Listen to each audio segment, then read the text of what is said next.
Okay, so first off we've got sports psychologist Joel Curtis, who's arrived now. Joel's the principal psychologist and owner of Life Resolutions and provides performance coaching services for athletes as well as business owners and managers. Joel has over 14 years experience working in his chosen field and has previously been a committee member of the New South Wales College of Sport and Exercise Psychologists. He's also worked as an external sports psychology consultant for the New South Wales Institute of Sport. And Joel's passion is to help athletes reach their full potential, which we all want to do. Joel has also worked with international, national and state level athletes and has lots of qualifications as well. So if we could make Joel welcome.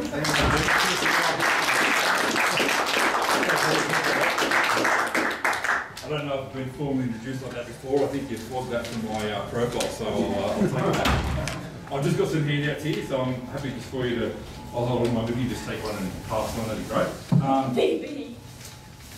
Yeah, I know, yeah.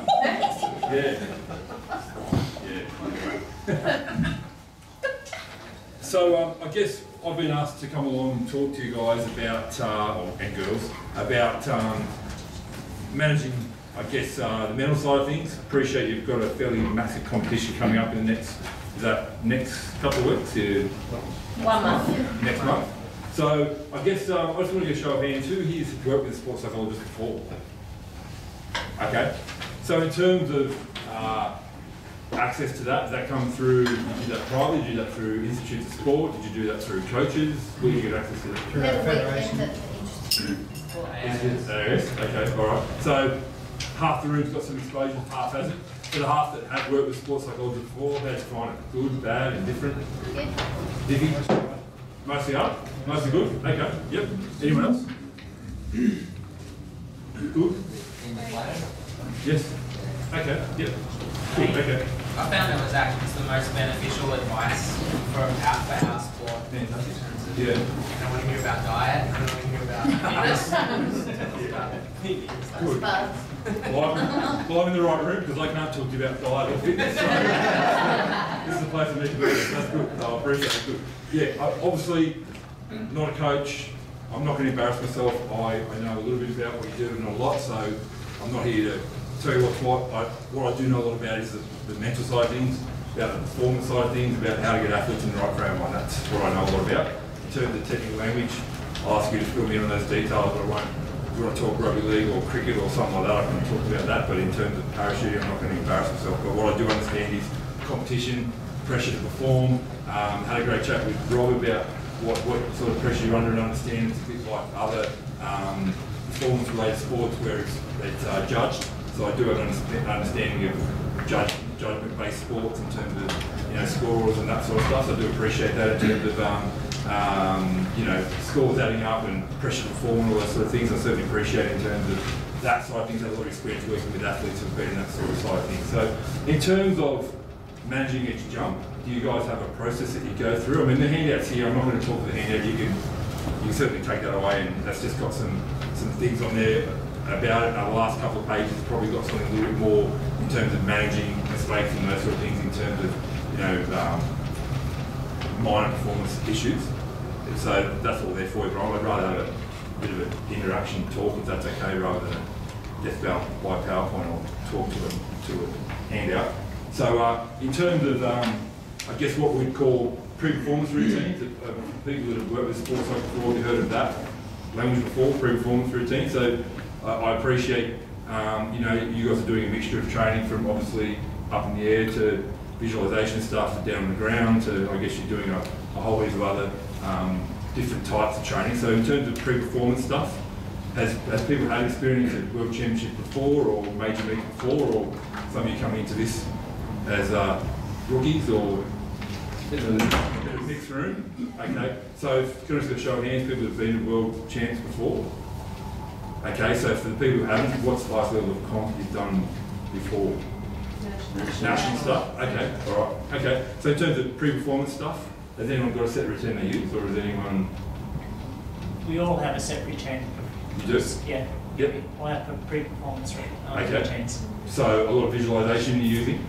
Yep. Okay. So in terms of your visualisation stuff, are you doing that a certain set time before you compete? So have you got it down to you say, right, maybe 10 minutes before I go, or on the plane the way up? What sort of, in terms of, I don't know, some of you compete individually, some of you compete as part of the team, so do you use different So I guess one styles of the within methods that? that we use is we call it dirt diving. Okay, yes. Because it's on the dirt, like Yeah. on the ground. Okay. Where we actually walk, Yep. kind of like what we're going to do in the sky. Okay. So that involves often like a bit of visualization if Yeah. it's not exactly the same as on the ground. Mm. But also so that, you know, if the person's on the left, Yeah. you see them on the left. Okay. It's kind of, Yeah, okay. So how do you find that helps then? So when you're doing that sort of, I guess that's a combination of visualisation as well as the kinesthetic stuff, like moving, physically moving yourself around. So how does that help? What difference does that make for you guys? Is it, because obviously you're well trained, so you probably... I guess it helps to iron out any initial kind of problems that we have to solve in the actual dive. Okay. So if the dive is different every Yeah. time, that helps to engineer Yeah. how, like what we're going to do in the sky. Yep. But Okay. it also helps to visualise and to get used to what we're going to Yeah. experience in the sky. Perfect. Okay. Never go up without doing that. That's something important that we do every time. Yep. Okay. So that's a routine that's set for whether it's the first jump, 8th jump, it's all the same. Yep. Okay. Great. Good. Yep. Okay. Perfect. That's good. Yep. Right. Very good. It's completely choreographed. What you do on the ground, you do in the air. There's Yes. absolutely no communication. Okay. Yep. You just, Yeah. there's no verbal communication. Okay. So what I want to talk about then is how do you manage things that don't quite go to plan? Because that's what Rob was really keen for me to talk about. Okay, under the pressure of competition, especially if you're doing, you know, sort of back-to-back jumps, or you've had days on end of competition and obviously physically fatigued, mentally fatigued, how do you manage that thing? 'Cause that's what I really would like to talk about. Is that an area that you find a little bit tougher to manage in terms of those? Like recovering from, Yeah. like if you do one round, Yeah. you make a mistake or Yeah. have a bit of a breakdown, and you Yeah. don't do something Yeah. right, then, you know, how do you mentally Yes. just move on? Yep. Okay. Like instead of just ruin it for the Yes. rest of the Yeah. competition. 100%. Yep. Excellent. We'll definitely talk about that. Yeah. Yeah. Yep. Sorry. I was going to say the same thing, like Yeah. I don't really have any kind of Yeah. set tools or methods that I like if something goes Oh, you wrong. don't? No, whether it's me or a teammate. Okay. All right, perfect. Okay. Does anyone have anything they use? That's great. I appreciate you being so open and honest about that, because we definitely can cover off on that tonight. Does anyone have anything they specifically use when there's an error made or choreograph's not quite right, or? Yeah, we just focus on the positives Yes. and go down that path Okay. all the time. So Does that work? Yeah. Move forward. It does? Yes. Yeah, always works. Yeah. No. Even- no, so a few people, It does if you're promoting it for the team. So it's up Yes. to the Sure. like if I'm a team Yes. captain, then I'm actually Yes. promoting the positive Yes. side of that. Okay. When I'm in a competition, Yes. there is only positives and we move on. Okay. We come down and we high five and we move Sure. to the next sky Okay. straight away. So, Okay. yeah. We don't know each other from above, so we appreciate that. And that is definitely one strategy that does work well. I guess you're right. If you're in the right team, you can push that hard. That's great. I guess what I'm talking about is when that doesn't work, why doesn't it work? And if it doesn't, how do we manage that? So right, that positive is great. Big fan of obviously being a sports psychologist being positive. Sometimes if that means the difference between making the next round or not, or a medal or not a medal, I guess that's how you then, when you're under the pump, you say, okay, well, next one we have to get it right, and you're trying to be positive. What happens then? Is that something that's in your teams that always? It's the always way? something that I've actually promoted. Okay, As yeah. far as especially in competition, Yeah. there is no use on dwelling on Yes. on mistakes. You're right. Yep. So, you've got 10 rounds. Yes. It's spanned over like 5 days Yes. maybe. A long time. And the only thing that you need to focus Yes. on is the next jump You're right. after you Yes. do it. So Yes. Yep. the positive attitude Yes. is the only promotional thing that I put Okay. forward as to. Fine. Good. Yeah. Okay. Good. Thanks. That's great. Yeah. As individuals, though, Yeah. it's sometimes hard It to is. move on if you're Oh, the yes. person that's made the error. Absolutely. Oh, yeah. So, Especially if you so made any if you're the one skill- that's made the error, you're right. It's Yeah. hard. So You're right. tips there, I think, It are always does. just Absolutely. Yes. 100%. Yes. Very good. We have a rule in our team that if you want to bitch, you can bitch. Yep. But the moment you close the parachute Yes. and put the pin in, Yes. the bitching's over. You're right. Yes. There's a great combination between positive and realistic. You're right, and that's where the mix has got to come in, because it's great if you have a major mistake and you can say, yeah, I wasn't me, yeah, come on, move on, or you're right, but if you butchered it, it's a very different feeling, right, especially if you're part of the team, and it's, you know, it's right. So that's the balance. How do you get the realistic mix in with the positivity? Because you're right, you've got to be able to move forward, but you also have to address the problem, right? So how do you balance that mix? You have to address the Someone problem. else to make a mistake.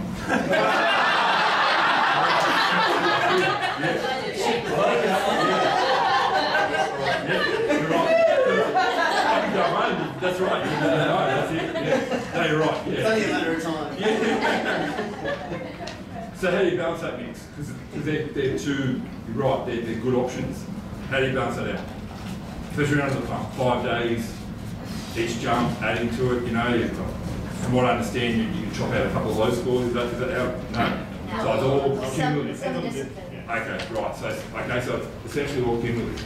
And also some disciplines are different. Like in our discipline, we'll never do the same thing twice, which is why we don't look back. Ah, okay. Right? Whereas the other disciplines, we'll do the same. Yes. Okay. Like Right. Okay.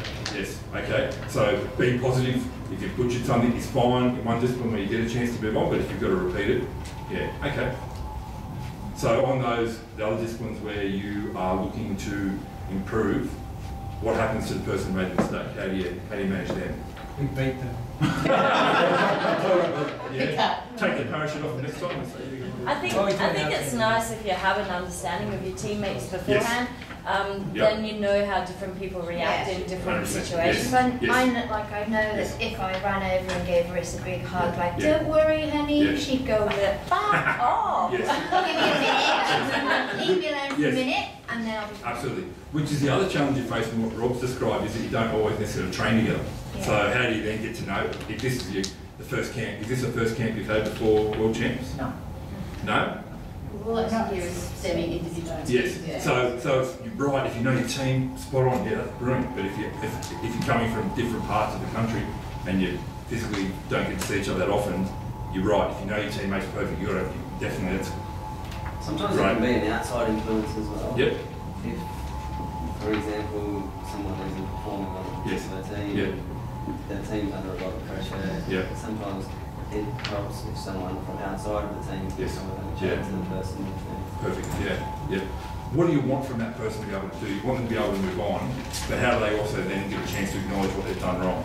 Even if it is a discipline where you're doing something different the next time, how do you might do that jump again right at some other competition, at some other stage. Is that right? Something to do like that. Yeah. You want to repeat it. During the time, Yeah. So then, so even if you're not necessarily going to repeat that in the same competition, how do you then give that person a chance to, I guess, bitch or do whatever they need to do to get it out of the system? Because some people don't like to be told to be okay, because some people take that very personally. I mean, you're not here because you don't care. You're also here because you care, and you're allowed to care, and you're also allowed to give a shit when you butcher something. So how do you give people that space? That's a really important piece. That you're allowed to apologise once. You can't have one day you walk in and go, sorry, I acknowledge that I made that mistake. And then that's it. And then we don't talk about it. We don't really. And if you keep saying, I'm sorry, I'm really sorry. Then Perfect.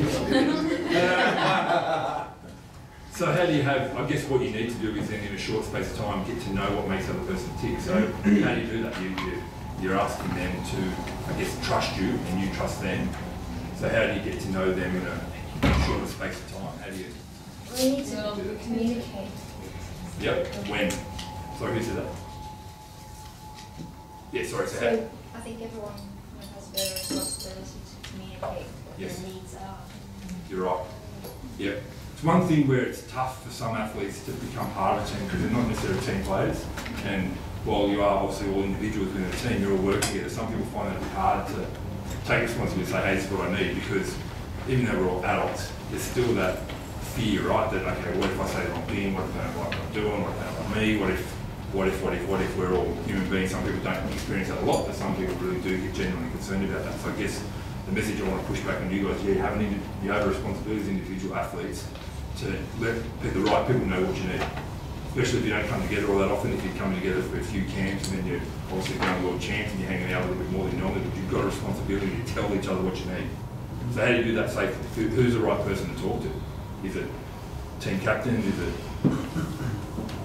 certain people in the team? you write stuff down, you shoot an email? Sorry? Quite often there's a coach at this level, Yep. usually an outside coach. Okay, yep.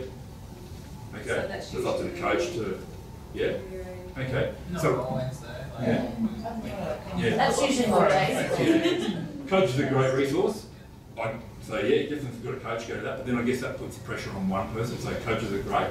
What about within the team? That's definitely good. So if you've got a coach, yeah, absolutely. Good coaches will know what each individual athlete needs. Again, what about other teams? It's individuals' responsibility Yes. to tell each other, and the team's responsibility to accept and acknowledge that. Yes. Yeah. We're a number of small teams Yes. within a big team, so Yeah. we all know each other very well, but Yes. I wouldn't know what Helen needed Yeah. if she came down from Yes. Yep. sort of thing. So Okay. we've got our immediate people that Yes. know how to deal with us, Yeah. but then across the Yeah. Sometimes. Is it important for other people to know? No, it's not. Is it important people on the ground to know? Yeah, okay. So within your teams, working hard to make sure you are being responsible enough. Yeah. But is it, I mean, yes, it's not important to know. No one has to be the team managers at every single individual. But is it important to see someone who's walking along, kicking someone on the ground and saying, hey, how you doing? Yeah. That's what the big team does. Yes. And you're right. And that's definitely part of, I guess, what I'm hoping to try and promote the team within the team. So if you do have the ability to be able to spend some time, if you're not next to compete, if you've got some time, and as I said, if you do notice someone with their head down, take some responsibility to try and see if you can talk. You don't have to make it feel better. That's not what it's about. You don't have to try and pump them up, but just see what they need. I think that's a very important point. You've got a responsibility as the Australian team to work together as the Australian team. You know, the individuals within it. You know, the Australian team. Yeah. We often we're an individual. We compete individually in ours, but often we'll sit down before the comp and discuss as our group what our goals are for the competition, so everyone has an idea. And then if you do stuff up and you're not going to be able to achieve one of those goals, then someone go, hey, here's another goal. Don't give up on the whole thing. Here's another goal to work on. It's still achievable. Yeah, and you're right, and that's the pressure and the, I guess, the positive and negatives of setting goals. Because all of them say, yeah, I want to win it, or I want to check this score, I want to do this and that. But if something goes wrong, you don't, then what do you do? So that's where goal setting can be tricky. So I don't talk a lot about setting specific goals. I think it's tough to set goals on outcomes. I think if you're setting outcome-based goals, does everyone know what I mean by outcome goals? Like certain scores, win a medal. I think if you're setting goals around those things, it puts too much, it puts unnecessary pressure. What I'm big on teaching athletes about, whether they're parachuters, footballers, cricketers, whatever it is, focusing on the processes. I think setting some goals around the processes, if you can get that part of it right, makes life a lot smoother because you can start focusing on the things that are within your control. Because obviously if you're a solo diver, there's a little bit different. If you work as part of a team, it's only so much you control, which is what you do. So I really think in terms of those things, being careful about not setting goals around around the outcomes. Is that something we've done in the past? Where I said, okay, want to win a medal, got to do this, got to do that. Is that something we've done in the past? Has that worked? No, I don't think it has. Let's be honest, I mean, let's be honest, you've done the World Championships, you're not exactly competing against novices in the iFly setting, you know what I mean? Like people like you that train just as hard, they work just as hard, some may have had more experience, some have, you know what I mean? So you're competing against the world best, obviously. So to set goals around outcomes, it's no win. Because especially if you've got 5 days worth of competition and it's based on cumulative scores, I think just be careful about that. So what are the processes you should be focused on? If we talk about, okay, I think if you take care of the process and do the right things, you put yourself in the best position to get the result. And if it doesn't, then you can work out why. Say, okay, well, I didn't win it because this person was a bit more experienced, or this jump didn't quite work out that way, or I switched off on these little things, or as a team we probably weren't as choreographed or coordinated as we needed to be, or as an individual I probably went into it a little bit unfocused on the right things. So in terms of processes, what sort of things should you be focusing on? Technique? Yeah, perfect. Yeah, good stuff. Yeah. A normalised routine, yeah. Something that you're doing repetitively, that take you straight from training to the competition. Yep, perfect. 2 good examples. Anything else? Drugs? Kidding, I'm kidding. I was going to say, how strict is the drug test? I should come over with you guys. Sounds good fun.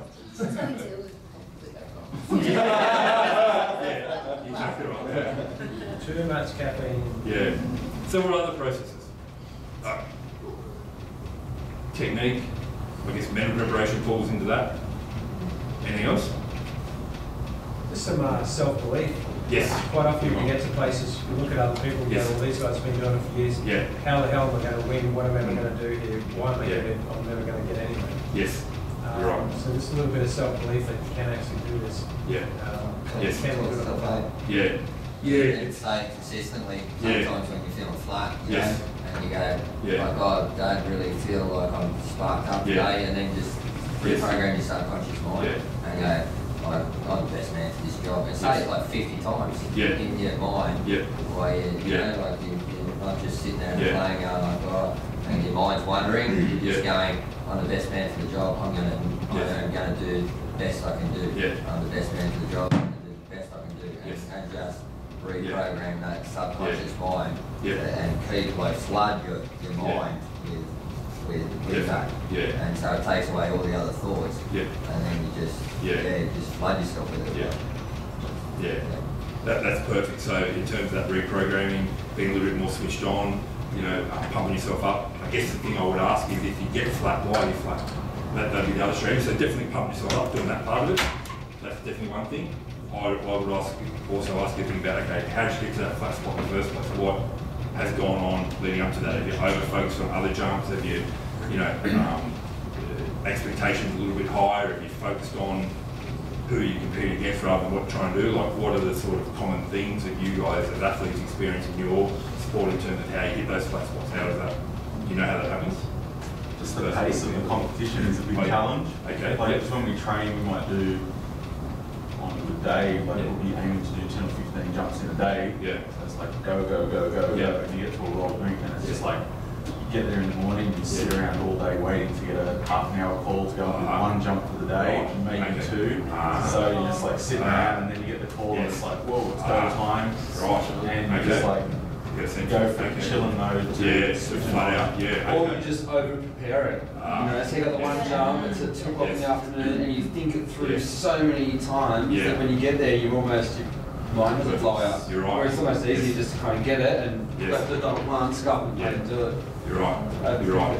So when you are feeling flat, definitely getting in your own head and talking yourself up, perfect. I guess I'm asking you to think a little bit more strategic about, okay, how did you get in that spot in the first place? You already think there's two classic examples of what goes on. It's either thinking about it too much or not feeling like you can get to it in time, or feeling like you're confident nothing to hopefully go too much. So that's what I want to talk about tonight, is how you strike that balance, because I work a lot with athletes. I do a lot with younger athletes and done a lot of work in the NRL, and certainly work with younger athletes coming through, and that's what they talk about, is they cook themselves before they get to the game. So they might be playing at 3 o'clock in the arvo, and they've freaked out the night before, and then they've woken up at some ungodly hour and just spent the whole day playing the game. They're I'm going to do this, I'm going to make 4 tackles and score 10 tries, and I'm awesome to get to the game, like, I'm stuffed. Because you're right, they just played it in the head. So strategically, if you know that's what's going to happen in the World Champs, you've got to work out how to relax. So you do some great strategies on relaxation. So I know that might work counter to what you've heard before. A few people are nodding. Is that something you've heard before? People have talked about in terms of you've got to, I also work a lot with cricketers and batsmen particularly. And what you'll notice that I'll do is in between deliveries, I'll switch off. They'll go for a walk. You think they're cricket commentators like, oh, he's going up, he's going to pitch bullshit. He's just going up to take his mind off whatever he's got to do. He's going, oh, what's going on over there? Or you're just trying to switch off because you've got a limited capacity. You can't concentrate for 8, 9, 10 hours straight. You can't do it. You've got a window of it. So in some respects, it's probably great that you've only got one jump. In other respects, it's bad because if you don't use that downtime the right way, you can fry yourself. So how do you then relax in between? Well, I've only got one. Music, good example. Yeah, perfect. Music's a good one. Yep. Sorry, one sec, sorry. Meditation. Meditation. Yep. Having a nap. Great. Yep. I just ask it, why don't you train, like saying do 10 to 15, but you know what you're going to do? Yeah, you're right. Do it like go have that down, maybe do a quieter day, maybe only 5 jumps and have stretched out so you can then someone prepare in training so you can then prepare for it. It's not about you, right? Simulating it. What other more endurance-based athletes will do is have what's called a taper. Everyone heard of a taper? So they'll do less training. So I'm not going to get into the physiological side of stuff because obviously that's not me. But you know what I mean? Like, they will have to take like 2 weeks, 3 weeks, like a set routine and say, right, well, my training's decreasing. So you're right, in a perfect world, if you could do it, yeah, definitely training, simulate. But I guess it's tough if you're trying to compete and you've got training, you've got costs involved, and appreciate it's not ideal to sit around and have one jump and yeah, so but you're right if you can, simulating it, having less jumps, simulating a mini competition, you're right that if you can do that, perfect.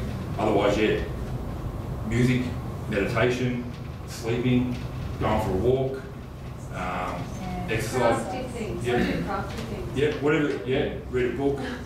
I mean, I'm big on that because you're all well trained and well drilled. The best thing you can do is give yourself as much downtime as you can so that when you do have to switch on, you're ready to go, you haven't wasted any energy.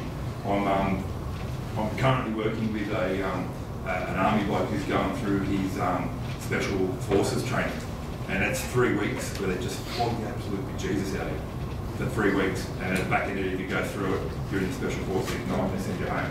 And what I said to him is you've got to use every opportunity you've got to switch off. So because he said, you know, sometimes they're doing 10K pack march, they're just walking.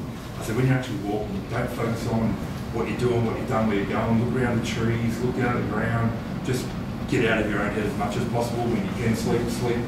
If you don't have to be up the front flogging yourself, like they're all big on, oh, the blokes have to be up the front, or the girls have to be up the front. It's about just being mid-pack. So it's all about conserving what energy you've got, because if you use it all up before you jump, as you say, when you get up there, you do have to use those pump-ups up, which you can do, which is great. Or worst case, you might find you can't do that. Okay, does that make sense? So I'm not, yes, no, I'm happy for you to disagree, not agree, it's fine. I'm happy for you to tell me to get stuff, that's fine. I don't mind, I've got 2 kids that tell me that all the time, so that's fine. Does that make sense? You've got a limited store of energy. No one on the planet, I don't care who you are, can concentrate for 8 hours, and if you're on and you've got one jump, do you know what time roughly it's going to be, or is it one of those things we just get a call up and, like I said, you get a 30-minute warning? Is that pretty much how it works? It varies, but yeah. Varies, yeah. Okay, yep. All right. Again, with the team thing and understanding your team mates, like it's different for different disciplines, obviously, but some of us get rejuvenated by hanging out and going and socialising, and others of us need to hang out and be alone. Yeah. So, yep. No, you're just right. knowing what each you're right. of your teammates need too. Absolutely. I've worked with plenty of NRL teams where there's one bloke just has to joke. He has to be the pain in the arse person. And I always say to him, mate, you can be a pain in the arse, but if you're picking on someone who doesn't like that, you can get a punch in the head. So just find the right people. So if you like to socialise, yeah, by all means, go and find the right people to socialise with. That's knowing your team. So if you like to socialise, yeah, go do that. Absolutely. If that's going to rejuvenate you, it's no different than going and having a sleep, doing something crafty, reading. Some people might like to be a little bit more focused on their routine and they might just go through their own stuff. Whatever you need to do, you need to individualise it. So don't make anyone else do what you do if it doesn't work for them. That's within a team, you're working as a team, but you're also individuals in that. So you've got to have your own, you know, obviously when the 30-minute warning goes, that's very different, but prior to that, by all means, I mean, talk to coaches. I'm not going to, there's obviously coaches in the room, so I'm not trying to get count out, but I'm just saying in terms of that mental side of things, definitely. So you need a better routine when you get the warning then. So you need, if you've done all the right things leading up to that warning, that 30-minute jump, then when the 30-minute jump happens, that is it. So between the warning and actually leaving the plane, how much time are we talking about? Time's about 15 minutes.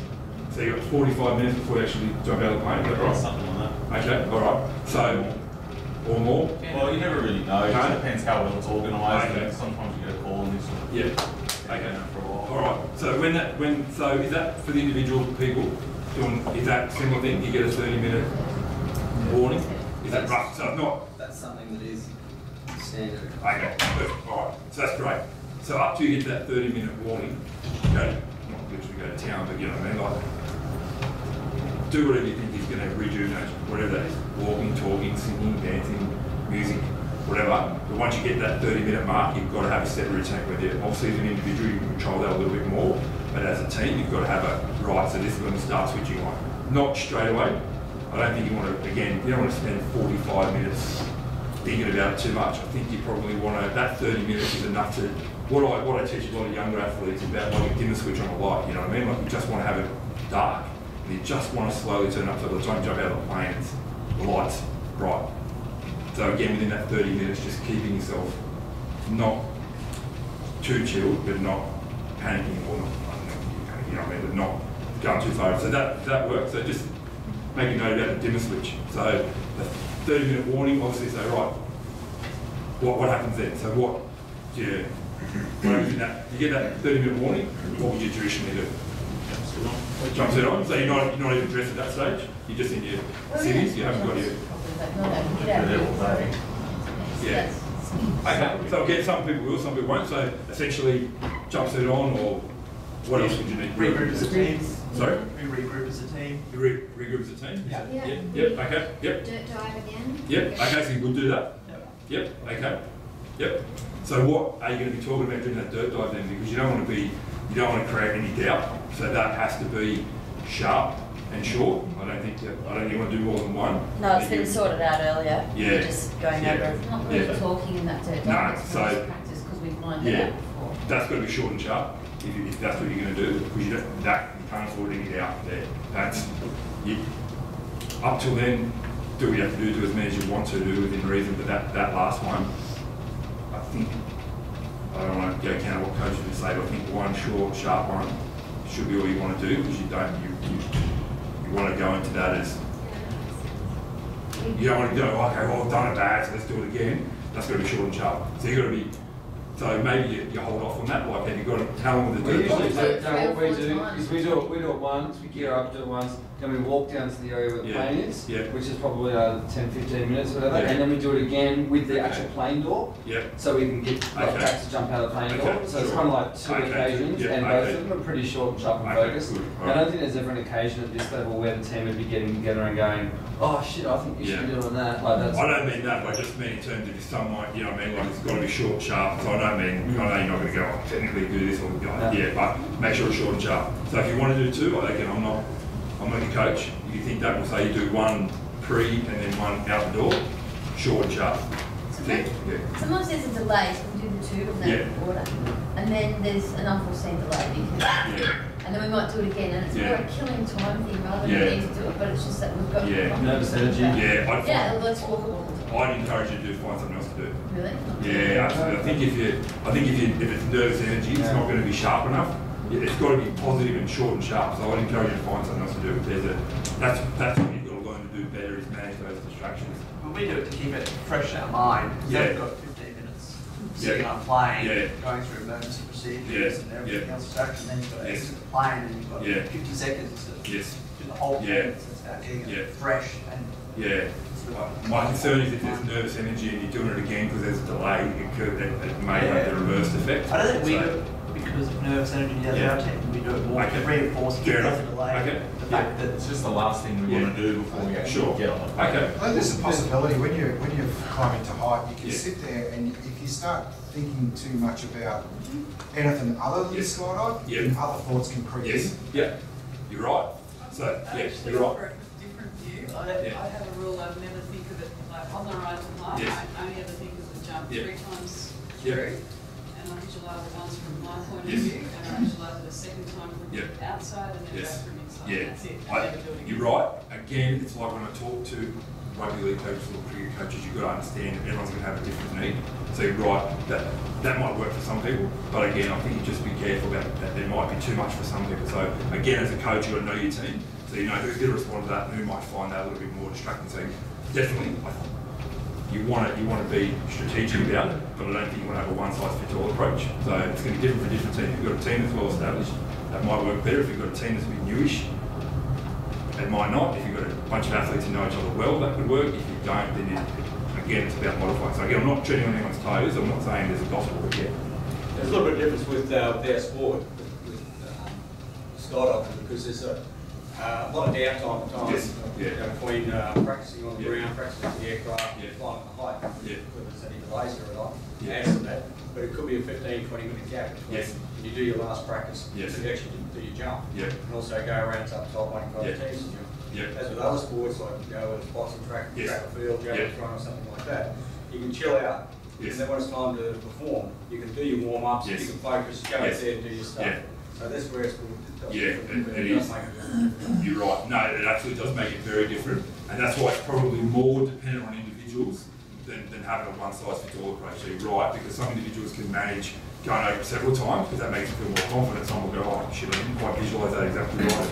You know what I mean? So they can't see right. I think it's a matter of tailoring it. I think at the level that where everyone has their own set preparation routine, at the level that we're at now, everyone's quite experienced in the room. I think the biggest thing out of the psychology of it all is going back to the start of what we're talking about is if you've had a bad jump, how to get rid of those demons and move on to the next jump. Where to turn the page and just go, well that's done, I can't change that. The next jump is... So again, you want to focus on that. Is obviously a very good point. You want to stay focused on what you need as an individual. So some people like to debrief and say, right, well, I didn't do this, I didn't do that, the process was wrong. Some people just want to close the book and get on. So I think as individuals, knowing your own personalities. I know I'm not trying to be a politician, but I'm really just trying to make it as individualised as possible. That if you need an opportunity to debrief with someone, find the right person. If someone doesn't want to do that with you, let it go. The only thing, you want to stay focused on the next jump, obviously, because that's the only jump you can control. So the mantra for, I guess, the team needs to be, the next jump is the most important jump. And we don't want to deny someone the opportunity, because emotionally that might be quite distressing for them. I think, oh, I feel I butchered it for the team. So they might need an opportunity to be able to talk and go through it. Some people might just want to close the book and move on. So I think the mantra needs to be that the next jump is the only one you can control. So give people space and time to do what they need to. Some people just can get on with it very quickly, some can't. If you're trying to make people get on with the next jump, you need to give them the opportunity to do what they need to do. So if they need a debrief, find the right person to debrief. If they don't need a debrief, just make sure they're switched on for the next jump. Make sure so the team captain takes responsibility for that, or that individual athlete needs to take responsibility and say, okay, I just need to make sure I speak to the team captain or the coach because I'm really struggling with this one.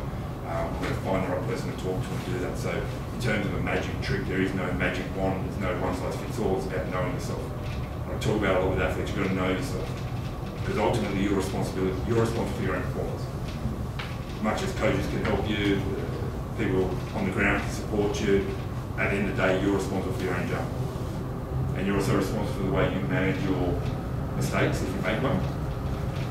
You're responsible for how you manage that. So does everyone understand how they like to process from things that go wrong? Does anyone not have an idea of what they need?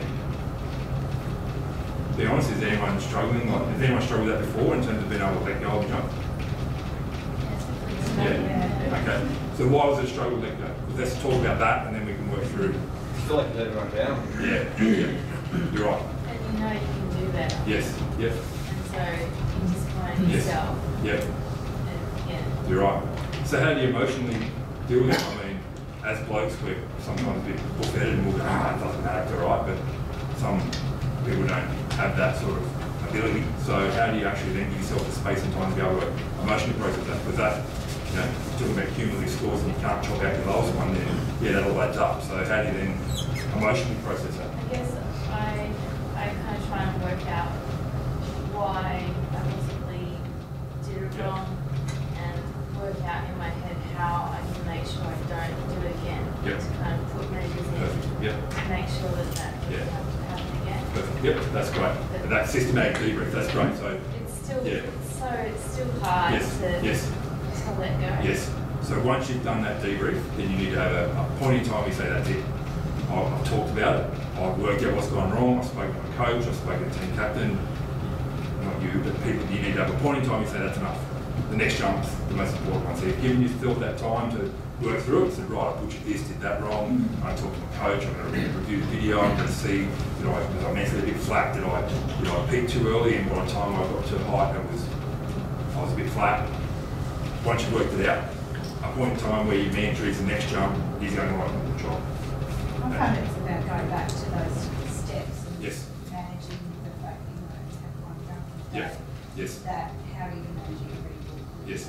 So I find that you have to then go, right, here's the point. I've started a new day and it starts with these processes that you want to understand. That's how you get ready for the next jump.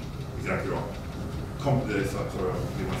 Within that, if you are doing one jump a day, then you've got an excellent opportunity to close the book on the day and reopen it the next day. The next jump, the only one you control, it's a competition within the competition. You look at it that way, instead of, what did we do yesterday and this week? I mean, you look at it as in a competition within the competition. So each day, you've closed the book whether you had a great jump or a bad jump. if you've had a not so good jump and you've processed that and you've spoken to the right people, you pick a point in time, you say, this jump is the only jump I'm in control of. So yeah, great. Sorry, you're going to. I was going to say sometimes I just don't even process that it happened. I just completely ignore it. Yeah. And just go back to it at the end of the meet. Okay. It's like, that was like shit round. Okay. Look at it when it's all said and done. Perfect. Yeah, that works for you. Yeah. Good. So that's it. So yeah, that's spot on. I'm not here to tell you that.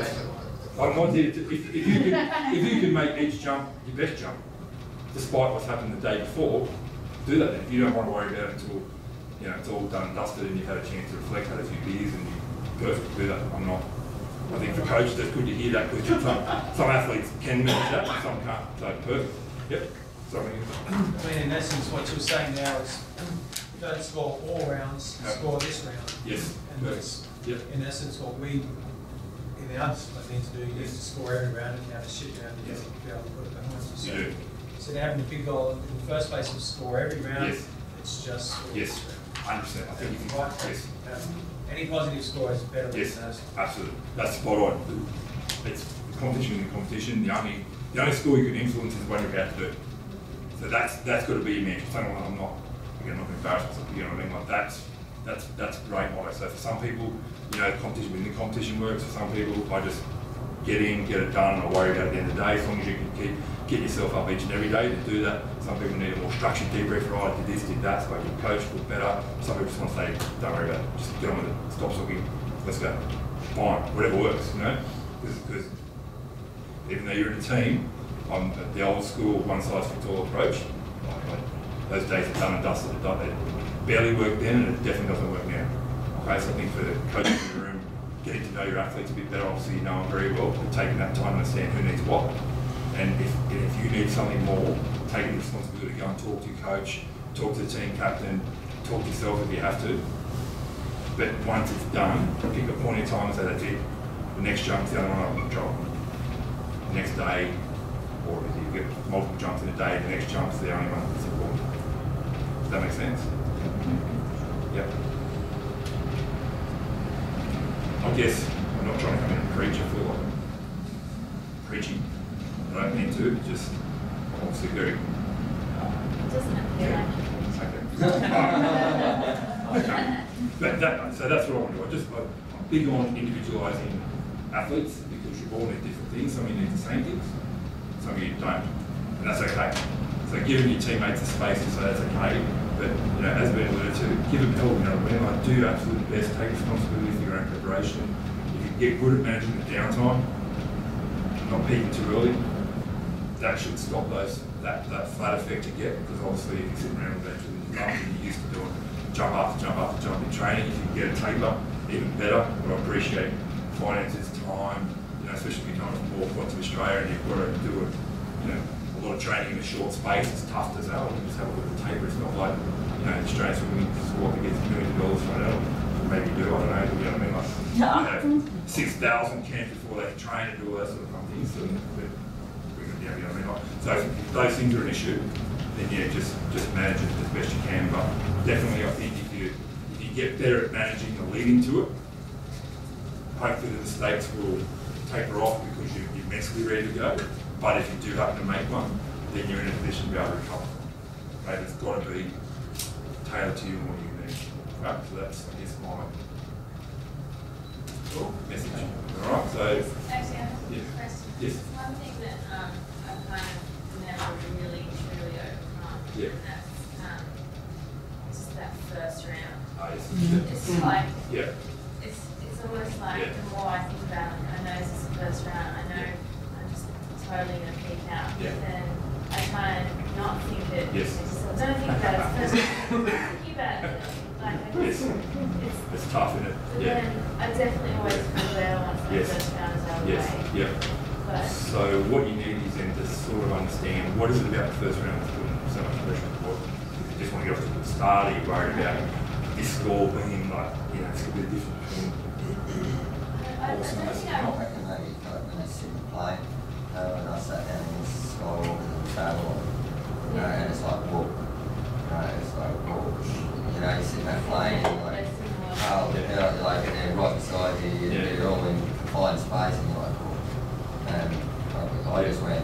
really start mental reversing.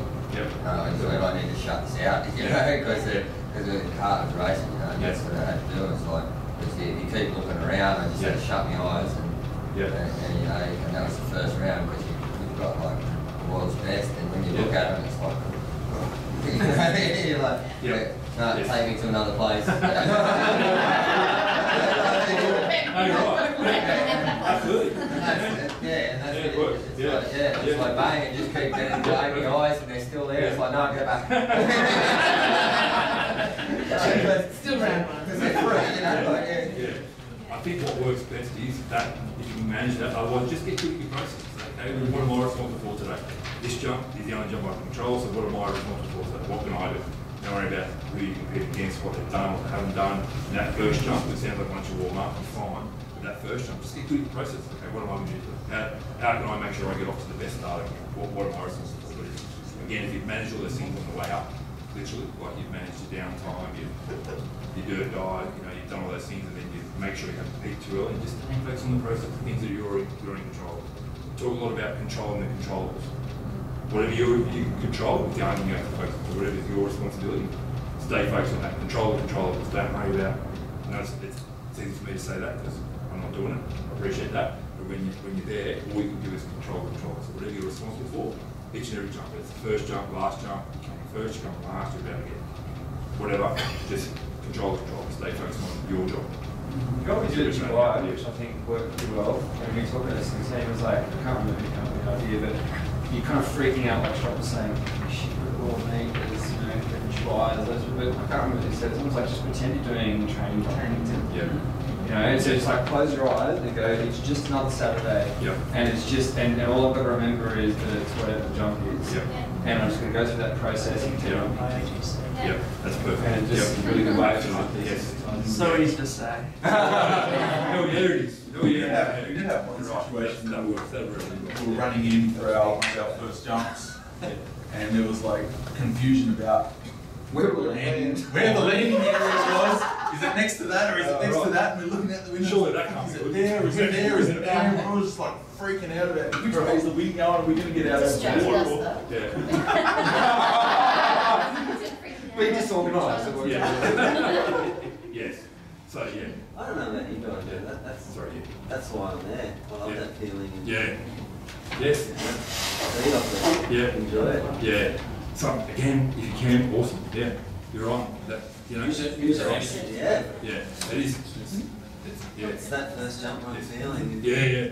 You're right. So they're all things. So but if you talk, so that's what we're doing. We're stimulating those things. And you say, oh, it's right here. I can zone out, or I can enjoy that feeling, or I can just treat it like it's a training dive. You know what I mean? So these are all great ideas. You go, that's good. I can taking that, or I don't really like that part of it. Or yes, that's good. Sorry, man.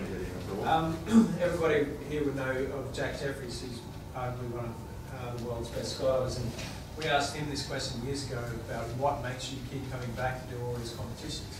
And he turned everything you just said around, and he said, round one, that's why I come back. That's not what I feared. That's why I come back. Because I want that feeling of buzz, I want this, and he said that's round one is the best round of all competitions in the system.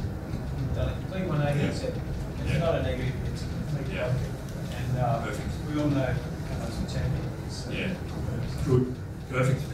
You know, so they're all, so talk to each other. Don't be afraid to say, oh, I don't like when this happens. Because they've got a body of knowledge in this room. You're all experts. So you just have the courage to say, oh, no, I don't like this. You've got heaps of ground already. Now, didn't need to know, I didn't need me to do a stimulate conversation, but you guys all know the answer there, right? So just make sure you're tailoring your preparation to fit you. Make sure you're switched on. Make sure you're taking responsibility for your efforts and not you in control. If you're doing that, as you said, you're going to give them help, and that's all you need to do is just focus on what you're good at. Any other questions? I don't want to hold you up too long, but any questions? I'll put all my contact details there, so happy to field a phone call, an email, stuff on Skype, and Twitter, Facebook, Instagram. Have you been in the crack pipe? Is that what you call it? I'm doing it. I don't know how I answer that.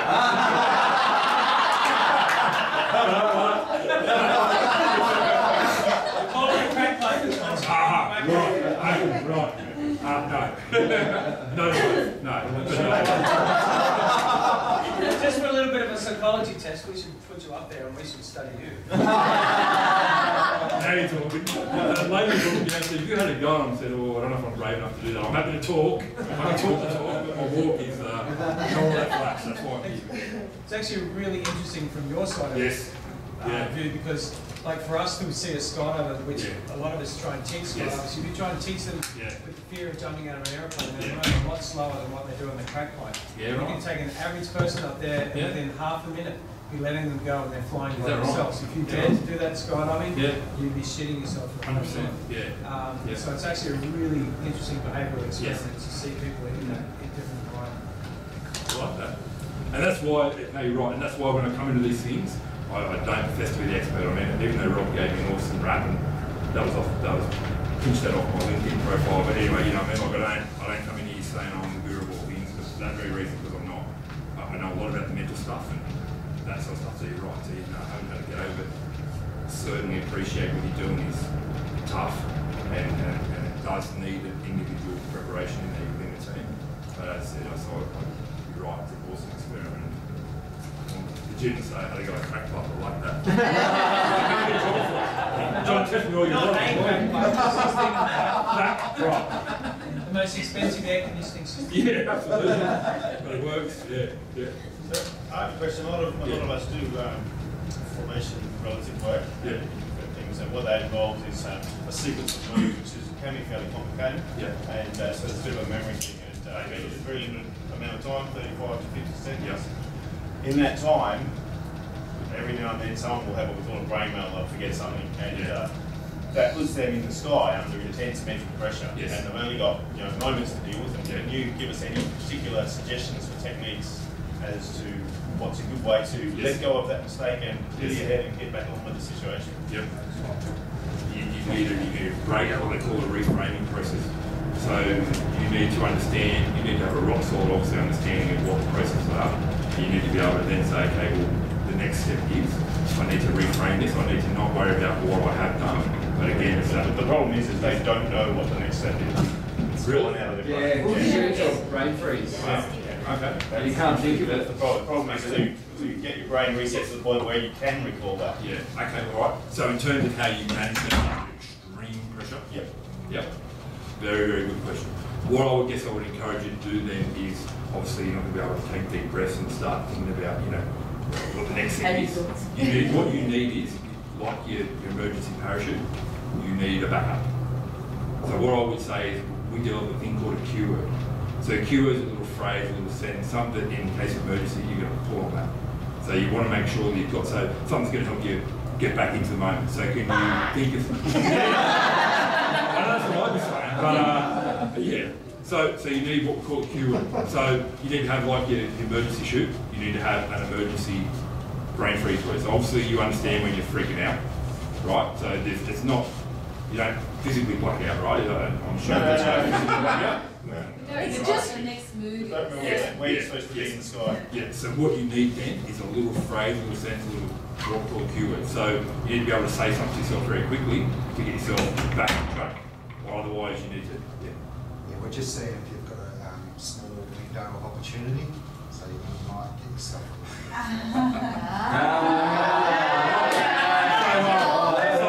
So what was that about brain freeze? Just get your theory. No, I'm all right. No, I appreciate that. Thanks for the suggestion. Very good man. So what you need to do. Don't blame me for your crap pipe. So exactly right. So what you need is a little reset switch. So what can you develop? Going on the backup plan, I think I often kind of obviously visualize what I'm going to do, but I think my backup plan is to actually often moves have a letter or a name. So I'll go back to A, E, 3, 5. A, E, 3. And so if I aren't seeing it, I just fall back to A, E, good. All right. So perfect. So that works. What about other people? Has anyone experienced that?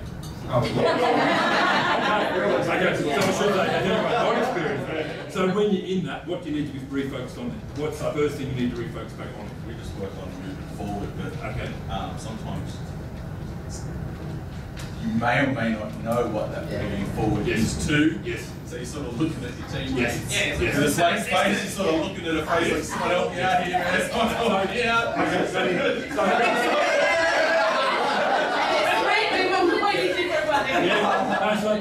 So on that, how do you know, how do you recognise that somebody else said? That's obvious. So what do you do then? So what do you do then? As a teammate, how do you... Point. Yeah, okay, all right. So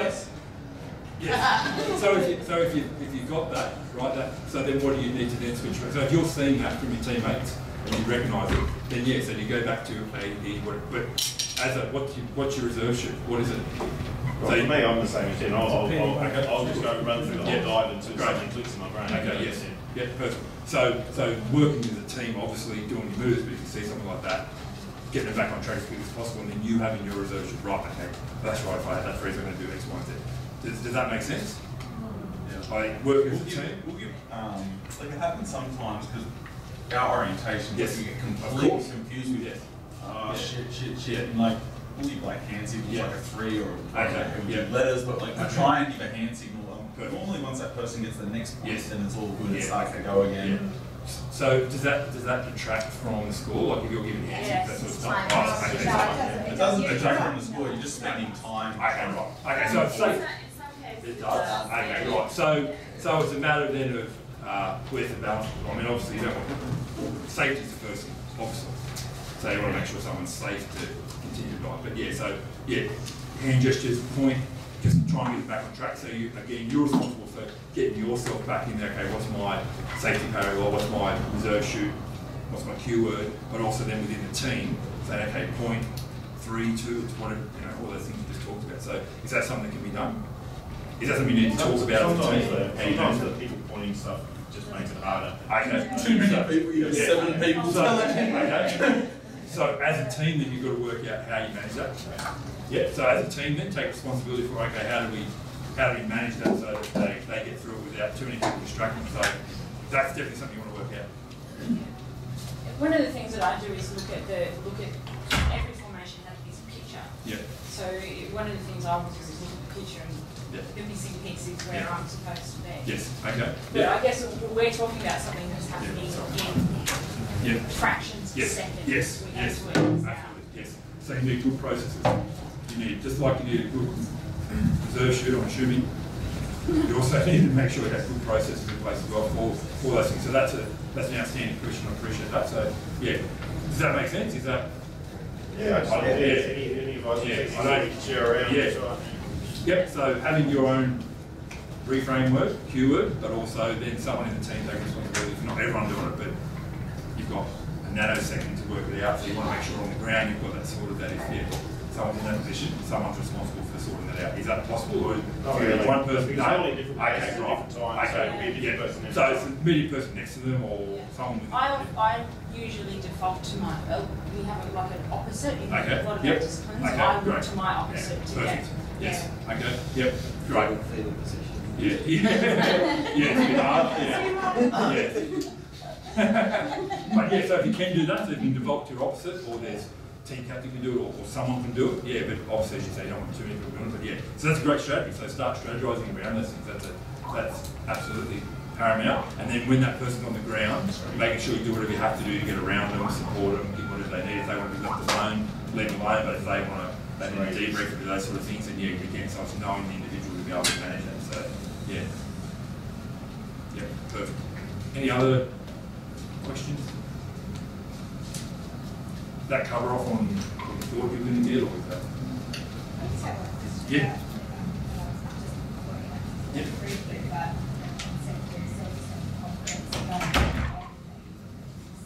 Yes. Sorry, what? Can't hear it. You just said that self-esteem and confidence usually go hand in hand, but these two elements should be separate. Totally different.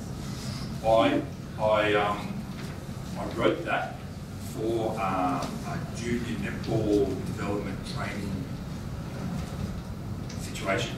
And I left it in there because you are people who compete, you're not athletes 24/7. So I think that self-esteem and confidence, they do go hand in hand. They need to be separate because you can still be self-confident that you've got a bad diet.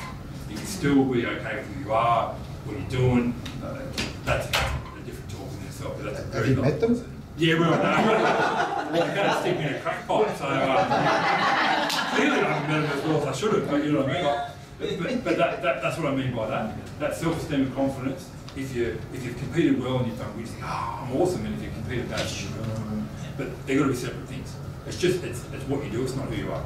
And that's what I talk about in my general psychology stuff, but diving is what you do, it's not who you are. And it's tough to separate it because you might have won, big events, or you might be sponsored, or you might be, all those sort of things, so it's tough to separate it. I do a lot of that in the NRL scene, that they're, contracts and those sort of stuff, and I say, it's just something you do, it's not who you are. You're also a brother, a sister, someone's best friend, someone's whatever, you know what I mean? Like, there's more to them. So that's what I mean by that self-esteem and confidence. Keep them separate. You can still have a lot of self-esteem, even if you haven't had the best life, but you shouldn't base your self-esteem on whether you've done awesome and you don't want to make it in the toilet with your instead. So that's what I mean by that. Yeah. But it's a good question. That took a different direction, didn't it? Off the wall.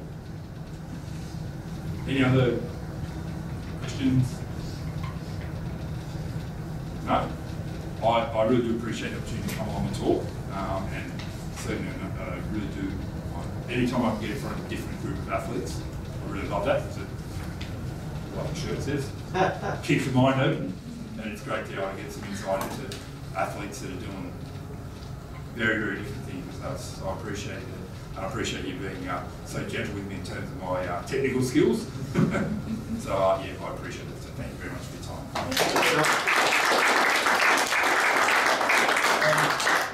So, Joel, thank you very much on behalf of the APF and the Australian representatives. We appreciate you sharing your knowledge, and I'm sure we all got a lot out of that. So thank you very much. We're going to, before we introduce